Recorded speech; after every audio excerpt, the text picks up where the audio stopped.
Olá, eu quero agradecer o convite e a oportunidade de poder contribuir com o workshop online da FSUL e conversar com vocês um pouco sobre as abelhas como bioindicadores de qualidade ambiental.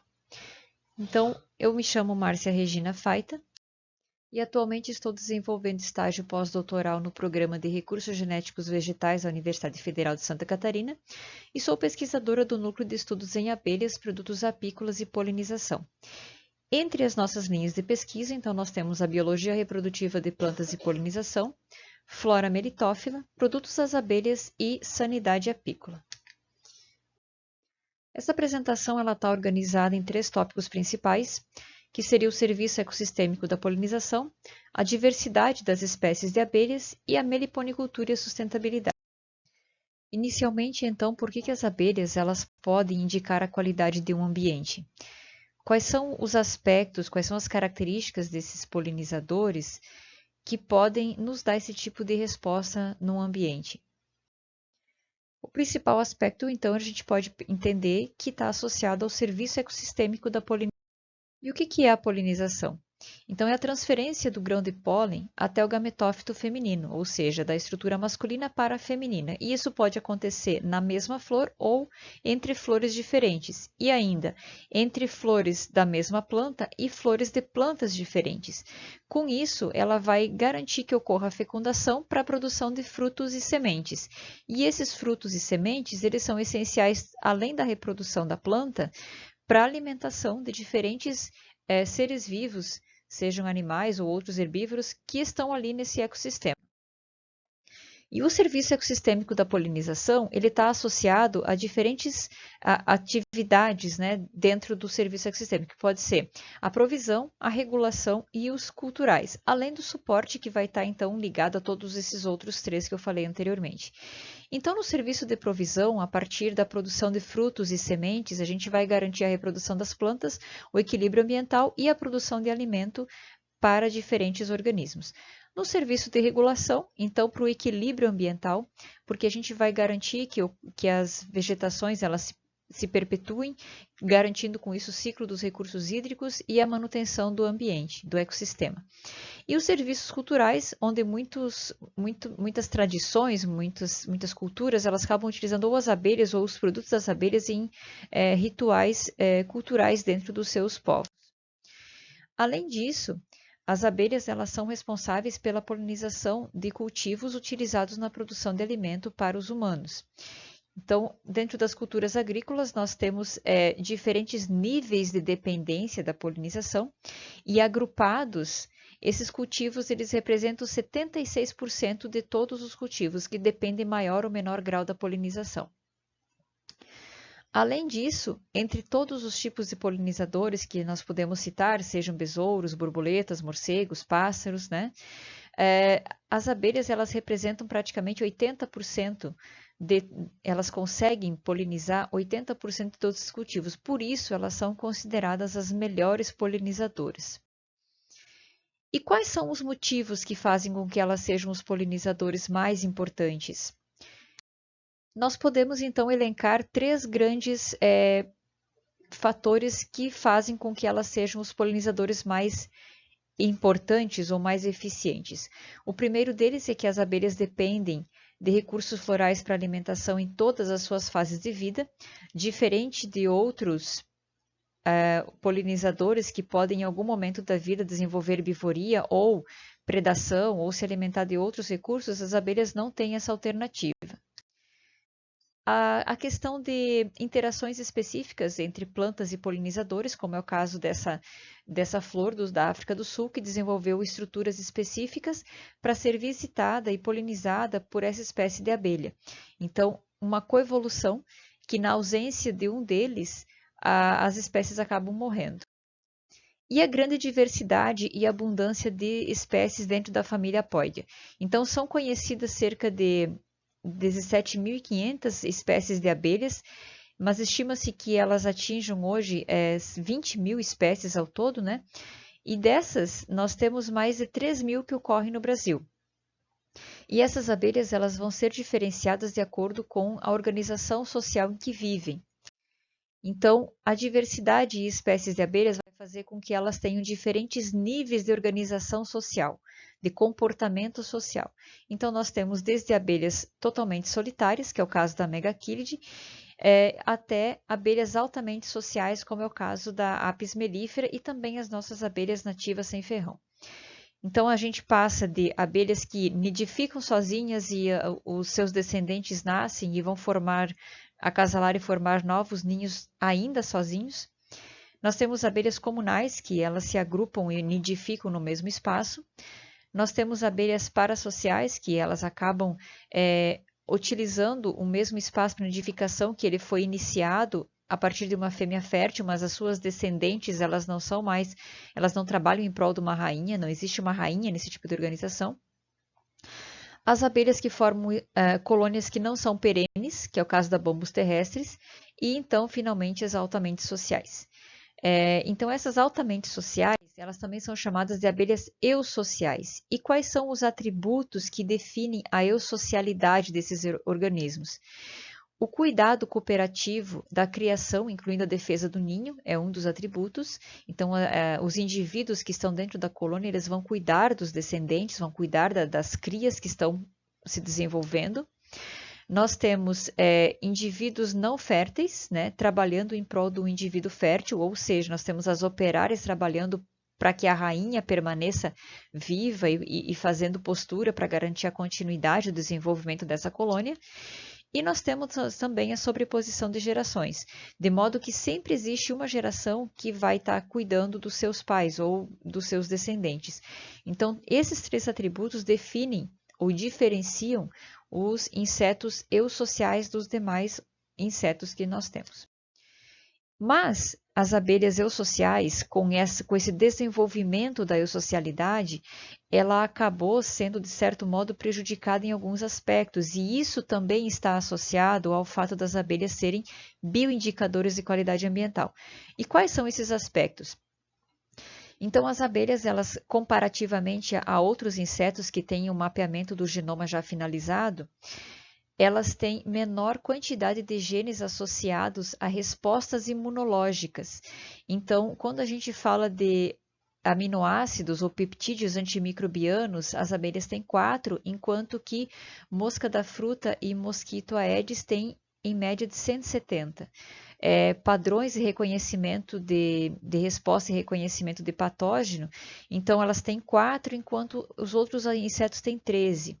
E as proteínas que estão relacionadas com a imunidade, as abelhas têm 57, que poderíamos pensar que seria um número interessante ou razoável. Contudo, moscas e mosquitos têm 204 e 305, respectivamente. Então, elas acabam sendo prejudicadas nesse sentido. Porém, elas desenvolveram outros genes que garantiram a eusocialidade, que seria o reconhecimento do odor para poder encontrar as fontes de alimentos, a capacidade de coletar recursos e levar para a colônia e também a alimentação das crias, entre elas o desenvolvimento de proteínas específicas da imunidade. E elas têm, então, a imunidade social, porque cada colônia funciona como um superorganismo, diferente dos insetos sociais que não têm imunidade social, não têm imunidade de grupo.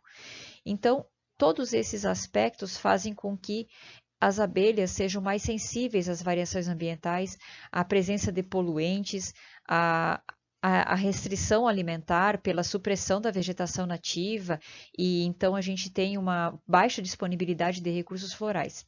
Então, por conta disso tudo, as abelhas, elas são bioindicadores de qualidade ambiental. Além dos recursos florais, a gente ainda pode citar a qualidade da água, que elas coletam água, e também do solo, porque muitas dessas espécies de abelhas acabam utilizando solo para a confecção dos seus ninhos ou ainda nidificando no solo. Se esse solo tem aspectos modificados pela degradação ambiental ou pela contaminação de qualquer evento que seja, elas não vão conseguir se desenvolver adequadamente e vão acabar reduzindo suas populações, comprometendo a polinização e comprometendo, então, o equilíbrio desse ambiente. Então, as abelhas eusociais, elas têm a capacidade de encontrar e coletar recursos para a colônia. Nós temos divisão de castas, né? As castas das operárias e o macho, e o desenvolvimento da cria com as os indivíduos na colônia cuidando desses que estão se desenvolvendo, e também a defesa do ninho. Então, nessa imagem tem uma abelha sinalizando o ataque do ninho para recrutar as companheiras para ajudar a defender a colônia. E dentro desse grupo de abelhas eusociais, nós temos todas as espécies de abelhas nativas sem ferrão, que têm esse comportamento eusocial. Essas abelhas, elas têm uma distribuição tropical e subtropical do planeta, e o Brasil ele concentra a maior biodiversidade de abelhas sem ferrão do mundo. De cerca de 500 espécies que são conhecidas atualmente, nós temos, no Brasil, a gente consegue encontrar 2/3 desse total. Então, aqui é uma representação da variação de tamanhos e morfologia dessas abelhas. Das 250 espécies que a gente tem ali exatamente conhecidas, ou seja, já foram descritas, porque estima-se que existam cerca de 100 espécies que não foram descritas, ainda sabe-se que existem, mas não foram descritas. Então, dessas 250 espécies descritas, 95 delas podem ser usadas para meliponicultura, ou seja, para criação racional, em colmeias, em colônias, para obtenção de produtos e para os serviços de polinização. E essas abelhas, então, elas têm características morfológicas bastante variáveis, tanto na cor quanto no tamanho e formato do corpo, e esses aspectos eles vão interferir diretamente na capacidade de deslocamento dessas abelhas nos ambientes para a coleta de recursos. Então, abelhas maiores, elas têm capacidade de voar distâncias maiores para buscar recursos, enquanto abelhas pequenas, que seria o caso da jataí, das plebeias, por exemplo, né, elas não vão ter essa capacidade de deslocamento tão grande. O que é uma capacidade de deslocamento grande ou pequena? Uma capacidade de deslocamento grande a gente pode citar aí para a mandaçaia ou para a Melipona mondorin, que é a bugia, até 3.000 metros, enquanto para as abelhas menores elas vão conseguir voar, dependendo das condições ambientais e da conectividade entre fragmentos florestais, uma distância de até 800 metros, no máximo, né? Então, quando a gente tem ambientes muito fragmentados, vegetação muito fragmentada, além de não encontrar recurso trófico para poder se alimentar durante o percurso de deslocamento, ela não vai conseguir se deslocar também pelas condições de vento que atrapalham o voo das abelhas. Então, nós temos dentro das abelhas sem ferrão um grupo das melíponas, né, que são abelhas que utilizam a terra, então fazem o geoprópolis, misturam essa terra, esse solo com resina de planta para fazer a organização do ninho, a estruturação do ninho. E nós temos as trigonas, que não têm essa característica. Essas abelhas elas acabam se diferenciando, então, na organização do ninho, na entrada do ninho, cada uma delas tem entradas específicas. Então, aqui à esquerda a gente tem as melíponas, né, que elas fazem ornamentações na entrada dos seus ninhos, misturando essa resina com barro do geoprópolis. E nós temos as trigonas, que elas acabam fazendo entradas utilizando cera. O interior do ninho também pode ter variações. Nós temos desde ninhos que as abelhas fazem uma proteção da área de cria com cerume para manter estável a temperatura, umidade para o desenvolvimento da cria. No entorno dessa área de cria, a gente vai ter os potes de alimento, de pólen e de mel. E nós temos outras espécies que não fazem esse cerume ao redor da cria, ou ainda não fazem discos de cria, né? A cria ela é disposta em forma de cachos. Uma diferença essencial entre as abelhas nativas sem ferrão e a abelha africanizada é a disposição dos discos de cria, que na Apis mellifera, na africanizada, ele é na vertical, enquanto que na sem ferrão é na horizontal. Além disso, a Apis mellifera ela armazena o alimento no mesmo favo que ela também desenvolve a cria. As abelhas sem ferrão elas têm estruturas específicas para armazenamento de alimento, que são os potes, né, que ficam no entorno da colônia. E a postura do ovo da rainha da sem ferrão, ele é feito depois que o alimento já foi depositado na célula, enquanto a Apis mellifera ela mantém a alimentação da larva até ela entrar na fase de pupa. Na sem ferrão, ela põe o alimento na célula de cria, a rainha faz a postura e essa célula é fechada e ela não alimenta mais essa larva durante seu desenvolvimento. Então, são algumas diferenças aí entre as espécies, né? Então, falando da meliponicultura e da sustentabilidade, qual é que é a relação que a gente pode fazer entre essas atividades? A meliponicultura ela é uma atividade que pode ser muito utilizada ou explorada, digamos assim, na contribuição para a educação ambiental. A gente pode trabalhar com pessoas de diferentes idades, mostrando a importância das abelhas, a importância dela na polinização de plantas nativas, de culturas agrícolas, e com isso fazer toda uma construção do conhecimento desde as gerações mais novas para que essa educação ambiental ela seja efetiva, né? Dentro da sociedade. A meliponicultura, além disso, ela é uma atividade que não oferece risco, porque as abelhas elas não ferroam, elas não atacam os seus observadores, então elas podem ser criadas próximo a locais que têm residências, mesmo que sejam crianças ou pessoas de idade, idosos, né? Não exige força física, mas sim um conhecimento técnico das espécies e dos modos de manejo dessas espécies, por conta da quantidade, do peso que essas caixas terão, né? Enquanto a Apis mellifera a gente vai ter uma produção de mel que pode chegar a 15, 30 ou até maior quantidade de mel por safra, né, por coleta, a abelha sem ferrão ela produz uma quantidade menor pelo tamanho da abelha e pelo número de indivíduos que tem na colônia. Então, isso vai também favorecer o manejo dessas caixas na hora do trabalho com elas.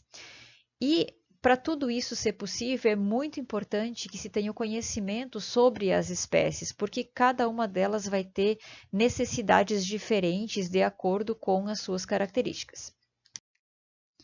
Então, dentro das espécies de abelha sem ferrão que nós temos distribuídas no Brasil, um estudo publicado em 2015 por pesquisadores brasileiros, ele mostrou que as duas principais espécies mais criadas é a jataí e a mandaçaia, ou seja, a Tetragonisca angustula e a Melipona quadrifaciata. Então, a jataí ela tem uma distribuição praticamente em todo o território nacional, né? Por isso, isso é uma característica que faz com que ela seja uma das mais criadas, e ela também se adapta muito bem a ambientes urbanos. E a Melipona quadrifaciata, existem duas subespécies dentro dessa espécie, então, mas ela tem uma distribuição que pega praticamente metade do território nacional e também é uma abelha que tem um manejo muito fácil de entender, ela não tem tantas exigências, né, na hora de fazer o manejo, como algumas espécies têm, que você não pode nem encostar a mão nas áreas de cria da abelha que ela abandona o ninho. Então, essa abelha não tem esse tipo de comportamento. Então, como que a meliponicultura pode estar associada às questões ambientais, sociais e econômicas, né? Nesse tripé que faz a sustentabilidade. Então, essas abelhas elas são essenciais para a conservação das espécies, seja animais ou vegetais, por conta da polinização e a reprodução das plantas e a formação de frutos e sementes, que vão permitir a manutenção de interações ecológicas de uma teia alimentar essencial para o equilíbrio dos ecossistemas. Além disso, nós temos a questão social e cultural. Como eu já tinha comentado anteriormente, a gente tem registros pré-históricos dos povos manejando abelhas para sustento, para alimentação e para atividades culturais, né? E também para obtenção de produtos apícolas, ou meliponícolas, melhor dizendo.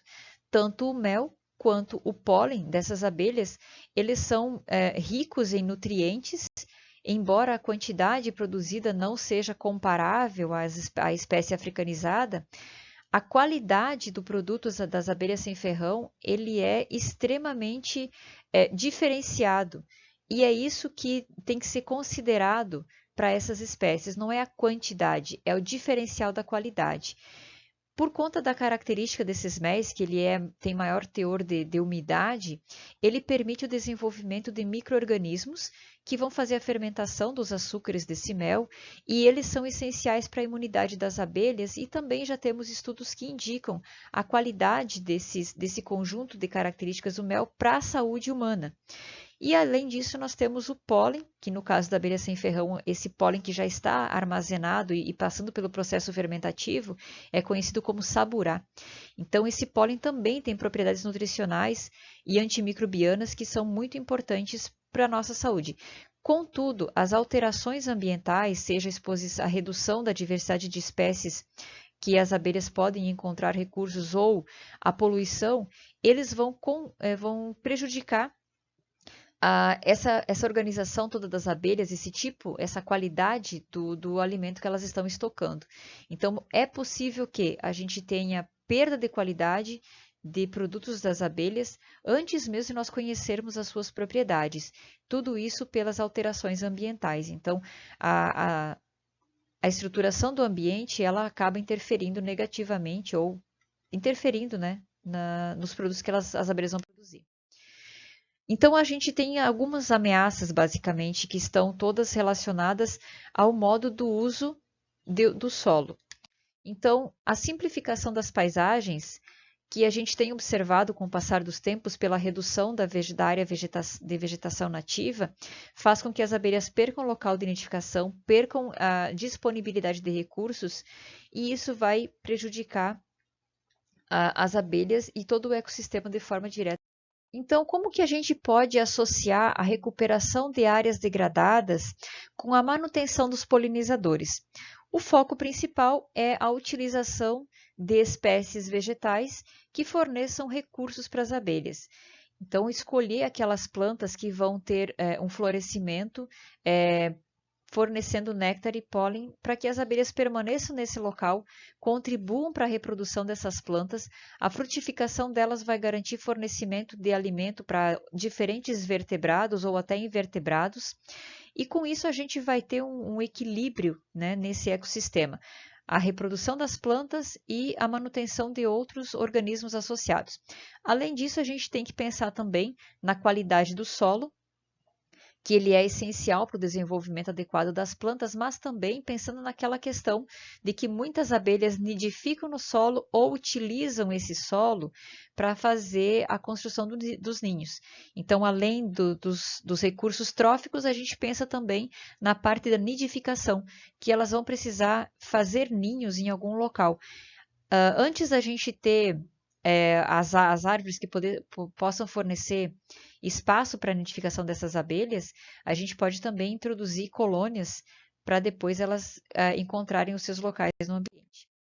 Então, a meliponicultura ela é uma atividade importante economicamente, socialmente e também ambientalmente, que pode ser praticada por diferentes pessoas, diferentes gerações, e é ela que vai garantir, então, a manutenção dos ecossistemas e a continuidade da vida na Terra. Era isso que eu tinha para conversar com vocês, agradeço a atenção e fico à disposição para quaisquer esclarecimentos.